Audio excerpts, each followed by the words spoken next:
3기 28강입니다. 세대 합가와 세대 분리 그리고 전입 세대 확인서 이렇게 나와 있습니다. 요 세대 합가 세대 분리는요, 저희 그 채널뿐만 아니라 또 다른 채널에서도 이런 내용에 대해서 언급을 한 데가 많이 있더라고요. 근데 어쨌든 그전에는 전입 세대 확인서가 이게 아마 올해 2023년도래 가지고 주민등록법이 일부 개정이 된 것 같아요. 그러다 보니까 이제 전입세대 확인서 해가지고 양식이 옛날에 우리가 봤던 거하고 조금 틀리거든요. 그런데 이제 어쨌든 전입세대 확인서하고 현재 신전입세대 확인서에 대해서 그 샘플을 실제 보여드릴게요. 그러면서 이것도 간단해요. 아주 간단해. 제가 항상 말씀드리잖아요. 법은 게 뭐 어려운 게 아니라니까. 내가 어렵다고 생각하니까 어려운 거야. 내가 어렵다고 생각하니까 아예 처음부터 시도조차도 안 하는 거예요. 그게 그 사람 문제지. 그죠? 그렇기 때문에 여러분들은요, 제가 여러분들한테 뻥을 치겠습니까? 뭘 하겠습니까? 제가 여러분들한테 뻥을 쳐가지고 저한테 돌아오는 실익이 뭐가 있습니까? 아무런 실익도 없어요. 그죠? 그렇기 때문에 제 말씀 들으시고 차근 접근하시다 보면요, 또 나중에 이제 총알이 어느 정도 딱 준비되면 그때 확 쏘는 거예요. 오늘 보니까 오늘 낙찰된 물건인데 성남지원건인데 하남시가 성남지원 관할인가요? 그게 보니까 아파트인데 말이죠. 와, 30명, 40명 막 들어오더라고요. 여기 100% 넘게 돼버리더라고. 그래서 이제 부동산 경기도 이제 조금 되살아나는 것 같습니다. 1년 내지 1년 반 전에 여러분들 한번 생각을 해보십시오. 1년 전, 2022년도 상반기쯤에서 말이죠. 부동산 시장 어떻습니까? 완전히 나락으로 떨어졌잖아요. 그죠? 근데 이게 보니까 옛날에도 그랬어요. 김영삼 대통령 이후에 이제 김대중 대통령이 취임을 하면서 IMF가 왔잖아요. 그죠? 그때도 완전히 확 나락으로 떨어졌어. 그리고 또 아마도 그 이후에 또 노무현 대통령 시절 때 좀 나락으로 좀 떨어졌던 것 같아요. 그죠? 그러니까 이게 부동산 가격이 떨어진다 보니까 무한정 떨어지느냐, 그건 아니거든요. 근데 사람들은 심리가 그렇잖아요. 맨날 뉴스에서 보니까 막 아파트가 말이죠. 어디 아파트 값이 떨어지니 많이 이런 말 나오면요, 섣불리 투자를 못 해요. 그런데 지금 보니까 이제 반등한단 말이죠. 또 아까 저 뉴스를 보니까 말이지, 부동산 가지고 있던 사람들이 괜히 빨리 팔았다 후회를 한대, 후회. 왜냐면 자기네들은 이제 팔 적에는 완전히 저점으로 밑으로 떨어지는 그런 상황이니까, 말 그대로 이제 미치고 손해보고 파는 거 아닙니까? 그죠? 근데 이게 막 반등해서 올라가 버리네. 세상에. 환장해버려. 그렇기 때문에 여러분들은요, 이게, 돈 많이 버십시오. 진짜입니다. 돈 많이 버셔가지고, 부동산은 제 생각인데요. 대한민국 전부가 다 그렇다는 건 아니고요. 지금 현재 우리나라 인구 절벽이잖아요. 젊은 친구들 해가지고 해서 애 놓는 사람들 별로 없잖아요. 그죠? 애 안 놓고 자기네 둘이서 즐기는 그런 인생을 사는 사람도 많기 때문에 이 인구 절벽이 있다 보니까 대한민국 전체가 다 부동산 시장이 활황이다. 그건 저는 아니라고 봅니다. 특정 지역에, 도시 지역에 도시 기반 시설을 어느 정도 확보된 그런 지역 같은 경우는 예를 들면 서울이나 수도권 아니면 또 지방 같은 경우도 이제 광역시라든지 있지 않습니까? 대도시 이런 지역 같은 경우는 앞으로도 계속 괜찮지 않겠느냐. 그래서 나중에 이런 시절이 또 올 거예요. 또 떨어집니다. 떨어지게 되면요, 그 비관론자들은 TV나 이런 데 나와서 막 떠들잖아요. 이거 봐라, 이제 아파트 이제 1년에 1번 이제 잃어버린 뭡니까? 20년, 30년 하는 식으로, 우리나라도 그런 시절 온다 이거지. 지금 오긴 뭐가 옵니까? 그죠? 한 1년 이상 잠깐 주춤했다가 다시 이제 반등해서 치고 올라가는 그런, 상황이기 때문에. 그래서 어쨌든 여러분들은요, 이걸 많이 모으셔야 돼요. 돈 많으면요, 부동산 떨어질 때 사셔요. 떨어질 적에 사가지고 올라갈 적에 되팔아버리죠. 그럼 상당히 좋잖아요. 그죠? 근데 우리는 대체적으로 보니까, 떨어질 적에는 안 사. 올라갈 적에 사는 거예요. 거꾸로 한다니까, 거꾸로. 무릎에서 사가지고 어깨에 팔자. 그런데 떨어질 적에는 안 움직여. 그러니까 무릎에서 살 수가 없지, 그죠? 한참 올라가니까 그때 어깨가 아니야. 완전히 상투 끝에서 부동산 취득하는 그런 경우가 이제 발생될 수도 있거든요. 그런 측면에서 가지고요. 부동산 전반적인 것도 이제 공부도 좀 하시고, 오늘도 제가 좀 쓸데없는 말씀 드리죠, 그죠? 근데 이게 쓸데없는 이야기가 아니라니까요. 맨날 경매 이야기만 할까요? 경매란 뭐, 아이고, 지겨워, 그죠? 그래서 일단, 공부도 하시면서 법원 경매 자꾸 제가 말씀드립니다. 이게 어려운 게 아니라니까. 어떤 데 보면 저도 좀 안타까워요. 오늘도 저 하남시의 그 덕풍동 쪽 아파트 같은데 32명인가 33명이 응찰하셨더라고요. 근데 어쨌든 법원 경매는 1등 한 사람만 존재하잖아요. 그죠? 나머지 2등 필요가 없어요. 3등 필요가 없어요. 2등 하는 애 차라리 꼴등 하는 게 낫다니까. 그죠? 그래서 일단 그 물건도 보니까 권리분석이다 그러는데 뭐 권리분석 아이고 권리분석 신경 쓰지 마세요. 그냥 할 게 없어. 할 게 아파트 같은 경우는 그냥 그럼 뭐만 조사하면 되는데 매매 금액 조사하자. 그게 아마 최근에 거래된 금액이 거래된 가격이 말이죠. 그게 30평형인데 거래된 금액이 아마 최근입니다. 7억 한 1,000만 원대 선에서 거래됐더라고. 그 전에 한참 잘 나갈 적에는 그 지역에 8억대까지 거래되다가 좀 주춤해서 이제 가격이 이제 회복 국면으로 이제 접어드는 그런 상황인데 오늘 보니까 6억 9천만 원에 누가 들어가서 낙찰 받으셨더라고요. 근데 만약에 7억 1천만 원에 실질적으로 거래된다 그러면 이게 부동산 거래하는 거 똑같아요. 봐가지고 7억 1천만 원짜리 내가 6억 9천만 원 사는 그런 결과가 되잖아요. 그죠? 2천만 원에 싸게 산다는 것이지요. 근데 이게 반등해서 가격이 올라간다 그러면요. 내가 6억 9천만 원에 샀는데 그 점유자하고 말이지 명도한다고 뭐 실경이 보려고 하다 보면 몇 개월 후딱 지나가거든요. 그러니까 낙찰 받자 말자 말이지 점유자 못 쫓아내고 막 안달복도 하지 마세요. 한 몇 달 정도 살아라 이런 여유를 가져는 괜찮은 것 같아요. 살아라 근데 부동산 지가 올라가 버리거든 가격이 올라간다. 뭐 예를 들어 6억 9천만 원에 낙찰 받았는데 한 6개월 후에 보니까 엄마 이게 7억 한 5천만 원 됐버리네. 이야 그럼 나 앉은 자리에서 얼마 먹지? 어쨌든 뭐 6천만 원 이게 차익이 발생된 거 아닙니까? 그죠? 그런 쪽으로 이게 경매 대상물도 부동산이기 때문에 부동산 그 자체를 여러분들이 이제 보셔야 되지 않겠느냐. 권리 분석이 너무 하지 마시고 지분을 입찰 들어가려고 그러는데 대항력 있는 임차인이 있는데 임차인의 보증금 반환 채권은 불가분 채권으로서 낙찰자의 내가 2분의 1 지분을 낙찰받아도 그자의 전세 보증금액을 대항력 있는 임차인이잖아요. 그 전액 다 내가 인수해야 되나요? 그런 질문은 제가 볼 때는 조금 뜬구름 잡는 식의 질문이야. 공부를 하기 위한, 그러니까 경매 공부를 위한 공부야. 그거는 아닙니다. 네. 그래서 저는 제 방송에서 채널에서 말씀 안 드렸습니까? 저희 채널에서 말씀드린 건요. 그 뜬구름 잡는 이야기 아니라니까. 단지 좀 단점이 뭐냐니까 라이브 방송 특성상에 최소한 1시간 이상 했던 시간이 좀 길잖아요. 그죠? 근데 사람들이 지겨워하는 거야.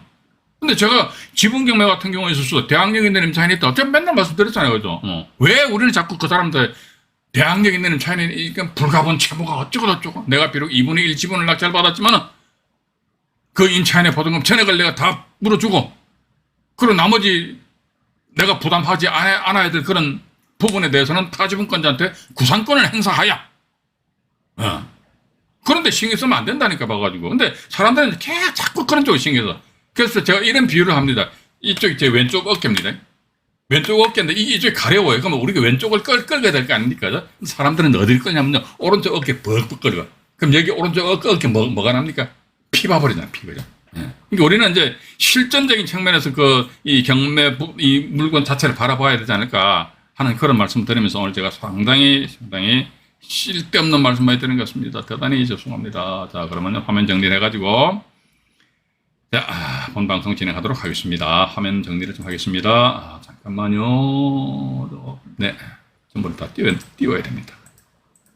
자, 조금만 기다려 보십시오. 네, 됐습니다. 오늘은 3기 실전 28강입니다. 2023년 9월 18일이네요. 월요일 날입니다. 그리고 이제, 경매 정부지에 의한 점검 사항 해가지고요. 5번에서 이제 기타 점검 사항입니다. 이제, 경매 정부지에 의해서 점검 사항 하니까 이제, 이게 여기 마지막입니다. 마지막인데, 요거 끝나고 나서는 아마도 그 이후에는요, 이 편해가지고 실전 사례를 많이 제가 소개를 시켜드릴게요. 오늘은 보니까 세대학과 1, 2 이렇게 다 있는데요. 교재에는 이렇게 목차가 이렇게 나와 있습니다만, 일단 오늘 세대학과입니다. 세대학과 있고, 그 다음에 근로복지공단, 대의변제, 전 소유자가 현 임차인인 경우, 이런 순서로 해가지고, 이제 앞으로, 기타 점검 사항에서는, 방송을 진행하도록 하겠습니다. 자, 보니까 세대학과 이렇게 나와 있거든요. 세대 합가가 뭐냐, 이게 세대가 합친 거지, 세대 합가. 그럼 세대 분리는 뭐냐, 세대가 분리한 거지. 그죠? 이게 용어에 자꾸 말씀드렸는데, 이제 용어 자체에 너무 우리가 신경을 쓸 필요는 없지 않겠느냐 하는 그런 생각을 가지면서, 근데 여기도 제가 뭐 간단하게 말씀드릴게요.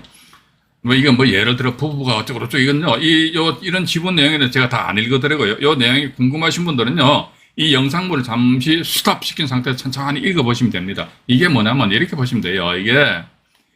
이게 보니까 갑과 을이라는 사람이 부부야. 같이 살고 있는데, 이게 봐가지고 어떤 이상 이쪽으로 다시 이제 다른 데로 이사를 가야 돼요. 물론 요즘 같은 경우는 보면은 좀 임차권 등기 아니십니까? 그죠? 계약 기간이 끝났다 그러면 임차권 등기 하면 되는데, 근데 이 사람들 계약 기간이 안 끝났어. 계약 기간이 안 끝났다 그러면 집주인은요, 임차인한테 보증금을 반환해 줄 그런 의무가 있다 없다? 없어요. 계약도 약속이잖아요. 그죠? 그러니까 예를 들어 내가 당신한테 말해도 올해 3년이니까 2024년 말이지, 9월 18일 날 내가 계약, 끝나면 그때 보증금 반환해 주면 되잖아. 나 그전에는 보증금 반환 못 해줘. 근데 이 사람들은 이 집으로, 남편의 직장 관계를 해가지고, 어쨌든 이 집으로 빨리 이사를 가야 돼, 이사. 근데 그렇다 해가지고 주민등록을 샥 빼가지고 이쪽으로 싹 옮기는 순간은 뭐다? 임차인은 대항력이 빠이빠이 사라져버려요.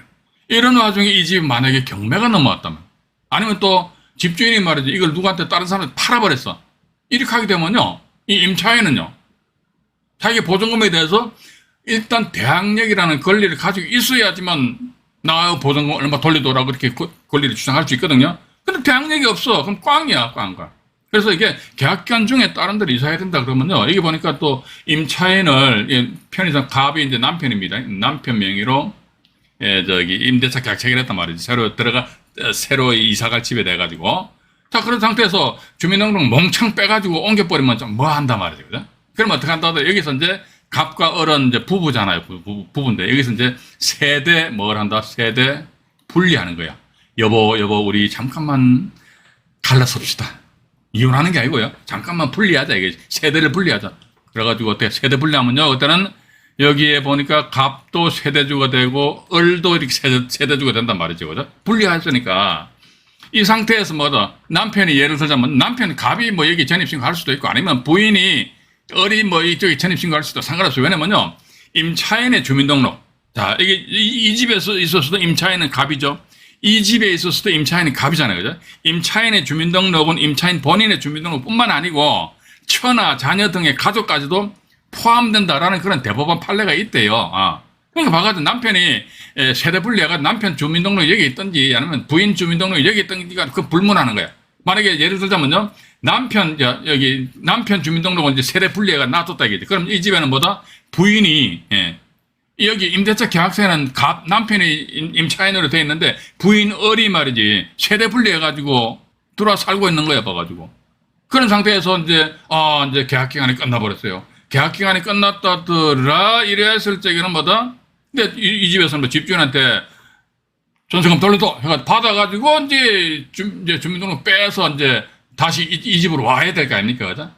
요때는 뭐다? 세대를 분리했는데 남편이 뭐다? 이 집에서 전세보증금 받아가지고 다시 새로운 이 집에 임차주택에 들어와서 산단 말이죠. 그럼 어떻게? 여보, 이제 우리 다시 합칩시다. 요게 세대 합가입니다, 그죠? 세대 분리 찢어졌다가 다시 합친다는 거. 세대 합가. 그 내용이 이렇게 이제 나와 있어요. 이게 세대를 합쳐보는 내용이 나와 있고, 여기 나와 있고, 그 다음에 또 다음 페이지를 보시니까, 세대 합가라 하는데, 여기 나왔잖아요. 그죠? 여기서 보니까 부인이 여기 나옵니다. 이게 부인 전입이, 요거, 제가 선을 하나 좀 꺼가 말씀드릴게요. 뭐냐면요, 편의상 을을 부인을 할게요. 을이, 여보, 우리 잠시 분리합시다. 세대 분리. 그래서 부인 명의로, 그러니까 분리하면 을이 세대주가 되는 거예요. 그래서 본인이 전입신고 했어요. 근데 그 상태에서 말이죠. 예를 들자면 여기 A로 했으니까 A 저당권이 설정되었고, 그 상태에서 남편이 다시 전입신고를 하였습니다. 이랬을 때 갑은 뭐다? 여보, 우리 다시 합칩시다. 합칩시다. 그러면 이렇게 이 세대와 관련해서 최초 전입신고는 뭐다? 이게 제일 빠르잖아, 그죠? 근데 남편은 나중이야. 자, 그런데 보니까 세대가 합쳤다 손치더라도 임차인의 주민등록은 임차인 본인의 주민등록뿐만 아니라 처나 자녀 등 이렇게 처의 주민등록도 포함된대요. 이게 또 대법원제 사건번호 있잖아요, 이게. 처의 주민등록도 포함되기 때문에 임차인 본인인 남편이 주민등록이 비록 저당권보다도 나중에 전입신고했다 손치더라도 임차인의 처의 주민등록이 저당권보다도 빠르다면은 그때는 뭐다요?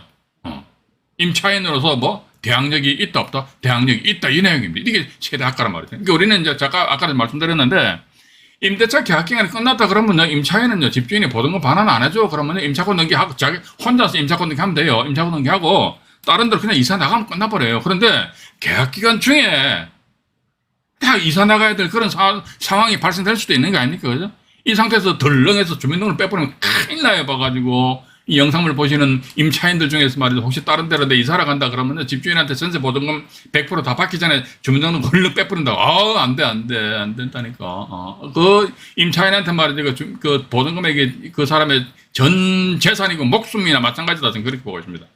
헐렁 해가지고, 그러면 안 된다는 것이죠. 그죠? 그러니까 계약기간 중이더라 이랬을 적에는 어떻게 한다더라 봐가 세대를 분리해가지고 어떻게 여보 당신애가 잠깐 찢어집시다 그러나서 계약기간이 원래 살던 집에 계약기간이 끝나서 그러면 보증금 받아가지고 나오면서 빠이빠이 하면서 남편의 주민등록을 다시 새로운 임차주택에 합치면서 세대 합쳐. 자, 세대 합쳐. 그런데 임차인의 주민등록 이때라 할지라도 임차인의 처의 주민등록 이때면은 임차인으로서 대항력은 뭐다? 저당권보다도 빠르기 때문에 이게 어떤 낙찰자한테 대항을 할 수가 있다. 요 내용도 보면 말이죠. 이게 이 전입 세대 확인서 그걸 천천히 보면 다 나와 있어요. 그래서 아마 이게 제 주민등록 이겁니다. 이거는요 전입 세대 확인서 해가지고요. 이 전체적으로 법조문을 제가 펼쳐서 보여드릴게요. 보시니까 이게 뭐 이 법조문 외울 필요도 없어요. 저도 안 외웁니다. 그러니까 이런 거 쓸데없는 거 뭐하러 외웁니까, 그죠? 단지 뭐다 주민등록법에 보니까 이 전입세대 확인서 열람할 수 있대. 이거 보니까 이것도 주민등록 뭐 29조 2의 제2항의 제3의 가목 보니까 경매 참가자가 경매 참가하려고 하는 경우 이렇게 딱 명문화되어 있습니다. 이때 뭐다 전입세대 확인서를 열람 뭐 교부 신청을 할 수 있다 이렇게 나와 있어요. 그럼 보니까 시행령과 시행규칙 보면 전부 다 이게 전입세대 확인서 열람 또는 교부와 관련된 그런 내용이거든요. 그러니까 우리는 경매 참가하는 사람들은 아마 경매 정보지는 한 통 가져가셔야겠죠. 어디다 주민센터 가져가셔가지고요. 들이밀면서 전입세대 확인서 하나 발급 좀 해주시오 하면 한번 동사무소에서 이제 발급을 해주지 않을까 하는 그런 생각을 가진다는 것입니다. 이게 법조문은 요 정도 보십시오. 제가 여기 근거하니까 법조문을 적어놨는데 이거 다 외우지 마세요. 간혹가다 이게 외우시는 분이 계시더라고. 깝깝해 그러면 안 돼요. 자 이제 전입세대 확인서 나오거든요. 전입세대 확인서 나옵니다. 보면요 딱 나와 있죠. 해가지고 여기 보시면은 동부 22타경의 962호 경매 사건입니다. 그러니까 우리 이것만 보시면 돼요. 세대주 해가지고 여기 그전에는요 이 임차인의 전입자의 이름에는 뒤에다가 뭐 예를 들어 요건 위시인데 위 땡땡 이렇게 놔버렸어요. 근데 지금은요 요건 제가 일부러 지금 제가 지워버렸습니다. 이게 이 사람 이름 있잖아요. 한글 이름하고 위에 밑에 한자 이게 다 표시됩니다. 표시되고 세대주 밑에 이게 뭡니까? 최초 전입사가 나와 있죠. 그죠? 이 이거가 비교하면 된다니까. 요거 비교해 보니까 전입 날짜 같죠. 그죠? 이 사람은 누군데? 그러니까 거주자네, 거주자. 실제 여기 901호에 살고 있는 사람이에요. 살고 있는 사람인데 보니까 주민등록 여기 전입 날짜가 같잖아요. 그럼 이게 세대합가 아닙니다. 그냥 임차인으로 전입 신고한 거예요. 봐요. 세대합가라는 것은 이제 전입 날짜가 틀린 경우다. 저 세대합가된 그런 샘플을 제가 조금 더 보여드릴게요. 그죠? 그렇게 하시면서 자, 그 다음 페이지 보니까 1-2는 뭐가 있나 보니까 이건 요거 중요합니다. 아마 제가 다른 영상물에서도 말씀드렸는데 우리 현재 주소가 보면요. 도로명 주소에 의해서 이제 뭐 예를 들어 택배 같은 경우도 이제 그렇게 하잖아요. 그죠? 근데 주소는 도로명 주소가 있고 집원 주소, 주소 두 가지가 있습니다. 여기 보니까 도로명 주소 있잖아요. 그죠? 이 전입세도 확인서 양식이 이렇게 표시되어 있다니까 도로명 주소하고 집원 주소 있잖아요. 각각 조회한 결과가 함께 제공한대요. 제공한대. 우리 투자자 입장에서는요, 예, 여기 나와있죠. 양 주소 조회 결과를 뭐라 했습니까? 반드시 모두 확인하시기 바랍니다. 그러죠. 그럼 우리는 뭐다?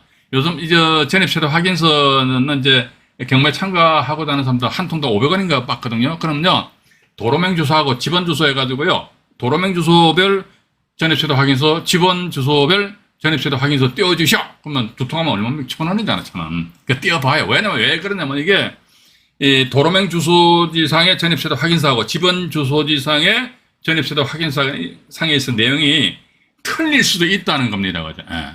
그렇기 때문에 여기 동사무소에서도 이런 식으로 이제 표시를 해놓은 거 아닙니까? 그죠? 함께 제공한다고 그랬잖아. 제공하면 띄워봐봐요. 아이고, 500원이 아까워. 그러면 경매하지 마. 할 자격이 없어요. 봐가지고. 예. 자, 이제 두 번째 보니까 전입세도 확인서 이렇게 나옵니다. 두 번째입니다. 여기 보면 여기 보니까 동거인이 이렇게 나와 있는데요. 여기 세대주가 최모시 이렇게 나와 있잖아요. 2017년 9월 13일에 또 최초 전입자가 2017년 9월 13일 큰 문제는 없어서 보니까 동거인애가 강모신다. 그 뒤에 동거인인데 동거인이 임차인 세대주보다도 먼저 전입 신고할 수는 없겠죠. 예. 그러니까 동거인 보니까 이런 게 크게 신경 쓰실 필요는 없지 않느냐 하는 그런 생각을 가진다는 것입니다. 그리고 또 다음 페이지 보시게 되면요, 이제 여기 세대합가 나오잖아요. 이 세대합가 샘플을 딱 보여드릴게요. 이게 사례 찾느라고 참 몇 시간 걸렸어요. 여러분들이 가만히 앉아 계셔가지고 그냥 여기 차건 번호까지 다 표시해놨습니까? 그죠? 세대합가 했는데 아주 편하게 공부하시잖아요. 근데 이거 가지고 한번 몇 시간 정도 시간 걸리면 이거 한 시간 더 걸린 것 같아요. 이 사건 현재 경매 진행 중에 있습니다.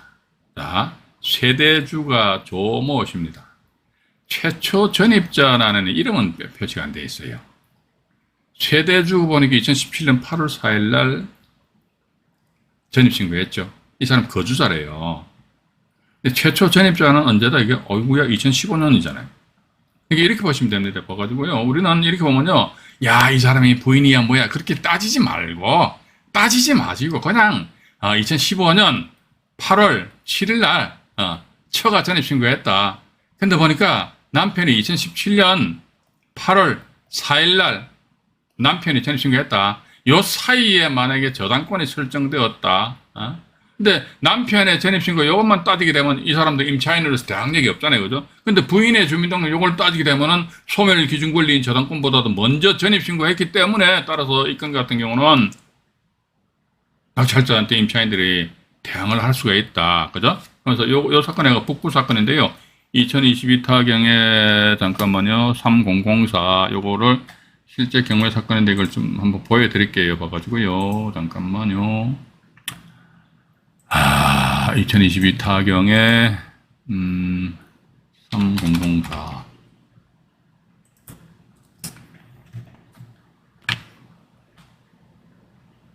이게 또 지분 매각이네 봐가지고 지분 매각일지라도 일단 네.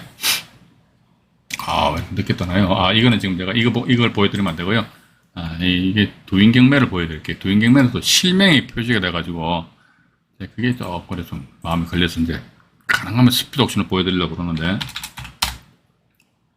두인 경매는 이게 어지간한 건 무료잖아, 무료. 근데 이게 엄청 빨리 떠요. 근데 조금 전에 스피드 옥션은 완전히 형광등이. 스피드 옥션의 담당자 말이죠. 이거 제 말씀 들으시면요, 이걸 좀 관리를 좀 잘하셔야 될 것 같아. 자, 근데 보니까 이게 2차 기일 해가지고요. 2023년 9월 19일 내일이네, 그죠? 내일이잖아요.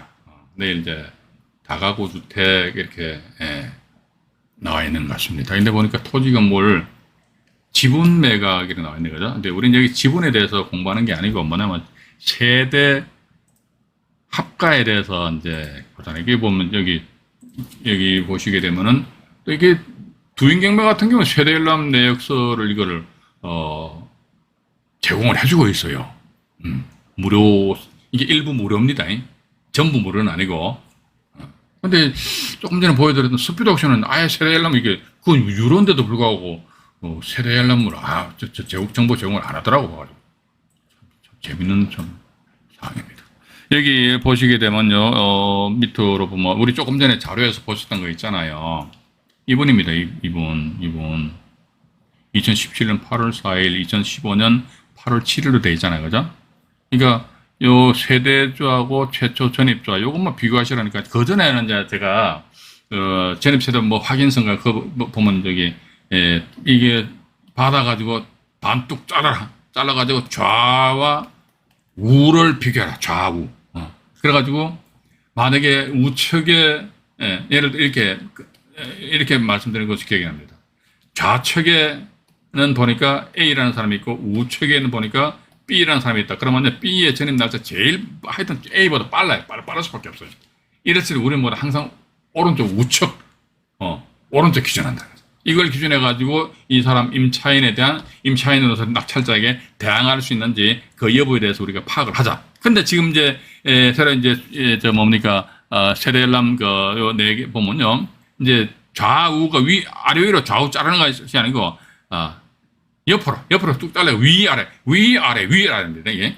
위아래 비교하니까 이거 위는 2017년 8월 4일인데 밑에 아래가 최초 전입자니까 2015년 8월 7일이잖아요. 그러면 예를 들자면 이렇게 되거든요. 2015년 나왔잖아요. 2015년 8월 7일 날 전입 신고되어 있고 또 2017년이죠, 그죠? 2017년 8월 4일이잖아요, 그죠? 이때 전입 신고했단 말이죠.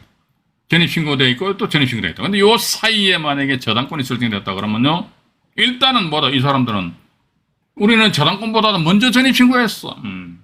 나는 그거 하나만 가지고 낙찰자한테 어떤 권리를 주장을 할 수도 있지 않겠느냐 하는 그런 말씀을 드려보고 싶어요. 이것도 간단하잖아요, 그죠? 이게 뭐냐 보니까 이제 쫙 왼쪽에서 오른쪽으로 쫙 서는 거예요. 그래서 위아래 비교해 보니까 보면 날짜가 틀리면 아래 밑에가 아래 게 날짜가 빠를 수밖에 없다. 우리 이걸 2015년 8월 7일 그 아래 말소 소멸 임차인에서 대항력 그죠? 이게 보면요 이게는 그렇네요. 근데 2015년인데 그죠? 이게 2013년이니까 일단 그 사안 같은 대항력은 없다. 이 건 같은 경우 보니까 지분 경매 이렇게 나와 있는데 여기서 제가 아까도 말씀드렸습니다. 지분에 대해서 말씀드리는 시간이 아니기 때문에 좀 양해를 바라고요. 네, 또 다시 이제 넘어가 볼게요. 9세대 열람 내역서입니다. 이건 지금 제가 자양일동 동사무소에서 제가 직접 발급받아 봤어요. 도로명 주소 나와 있죠, 그죠?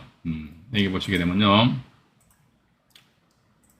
도로명 주소 안 나와 있습니까? 도로명 주소에 대한 세대 열람 내역이에요. 그래서 쭉 보니까 도로명 주소 나와 있지 않습니까? 도로명 주소 해가지고 이게 서울특별시 송파구 오곡로 47길 26 이게 도로명이잖아요. 도로명 주소입니다. 이거는 동부 사건입니다. 2019타경에 55,757호 사건 관련해가지고 제가 2021년도 1월 27일자로 해가지고 여기 있잖아요. 서울특별시 광진구 자행 1동 동사무소 가가지고 이걸 제가 직접 발급받았어요. 그러니까 이것도 이제 세대 열람도 보면은 물건지는 송파 쪽인데 여러분들도 그렇게 하세요. 내가 물건지 보니까 아이고 나 부산에 있는데 나는 서울이다. 그럼 서울 여러분들 사시는 동네 있잖아. 동네 주민센터 가셔가지고요. 이거 세대 열람 이거 확인해 보시면 됩니다. 단 여기서 뭐다 도로명 주소하고 집원 주소를 반드시 여러분들 확인하셔야 돼요. 이게 또 나와 있고 다음 페이지에 보면 이제 집원 주소가 나와 있습니다. 집원 주소 또 나와 있죠, 그죠? 이게 이제 서울특별시 송파구 거여동 560-3 203 이게 집원 주소입니다. 둘 다 보니까 세대주가 존재하지 않는다 뭐 이렇게 나와 있으니까 큰 문제는 없는데, 그죠? 근데 왜 우리가 이걸 자꾸 확인하냐니까 도로명 주소하고 집원 주소상에 우리가 통상적으로 말이죠. 그냥 아무 말 안 하면요. 주민센터에서는요. 도로명 주소를 해가지고 세대 열람 발급을 해준다니까요. 그럼 여기 덧붙여가 어떻게 집원 주소로 해서 세대 열람도 같이 신청합니다. 그럼 요즘 동사무소 가시면요. 그 공무원 분들 엄청 친절하세요. 저 자양 1등 가보니까, 이 양반들 엄청 친절하더라고. 제가 불편할 정도로 친절하시더라고. 그래서, 부담 갖지 마시고, 여러분들, 이거 일단 받아보시기 바랍니다. 예. 예, 이제 두 건 받아봤자, 건당 500원이니까, 경매는 500원 맞죠? 500원 맞을 겁니다. 혹시 틀린다 할지라도 비난하지 마시기 바랍니다. 왜? 중요한 게 아니니까, 600원인데? 그럼 100원 더 내면 되잖아요. 그게 중요한 겁니까? 중요한 거 아니기 때문에. 저는 별로 중요하지 않은 것은요, 기억을 잘 안 하려고 합니다. 바로 기억합니까? 봐가지고. 그죠? 그렇게 하시고요. 다음 페이지 가 뭐가 있느냐 보니까, 요거 세대합과 경매 사례는요, 제가 일단 일부 방송을 마치고, 그 다음에 현재 또 경매가 진행 중인 게 3건이 있어요. 3건 사례를 이제 세대합과 관련해가지고요. 여러분들한테 2부 방송에서 보여드리고, 그 다음에 여기에 뭡니까? 세대합과 관련된 경매 사례에 대해서 이제 조금 말씀을 드리도록 하겠습니다. 3기 28강 일부 방송을 마치도록 하겠습니다.